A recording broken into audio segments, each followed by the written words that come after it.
Gitna nito. Kasagsagan na ako nito. Ilalim nga ako. Yan naman niya ako.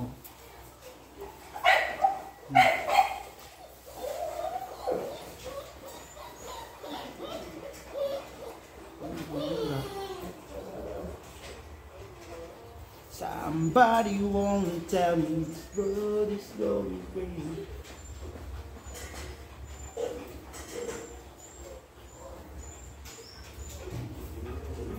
Pagod na siguro ito, no? Ang kulit kasi eh. Huwag ka na magalit. Hindi ko na alam pangalan niya, nakalimutan ko niya. Ayun na. Huwag sanang lalabas.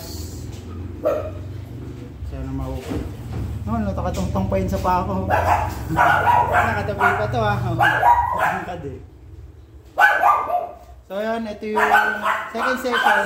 Lock session yung ginawa namin ngayon. Ganito lang mag-stud ng Shih Tzu. Ganito mag-shoot. Minsan kung di mo kakalayan, hindi talaga nila mag-stud. Kailangan talaga minsan, yung pag-breed, may shooter talaga nakasama. So yun, ganun lang. Tapos make sure na nag-lock na siya sa loob bago bitawan. Dahil minsan naaalis o natatanggal pa. Yan. Hey! Hey! Baba, dyan sa gilid. Hop! Hop! So yun, ito na. At nakalock na.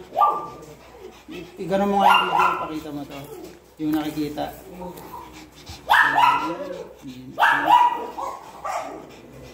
Ayan. Kita ba? Yun mo ilagay sa yan. So yun. Yan. So yun, ito na-lock na siya. Ito yung first lock nila kahapon. Artificial insemination yung ginawa nila. At sana mag-take dahil kasagsagan na ng female. Talaga. Siguro 9 to 10, 11 days na to. O baka nga 12 na. Talagang bigay na yung female. So yun.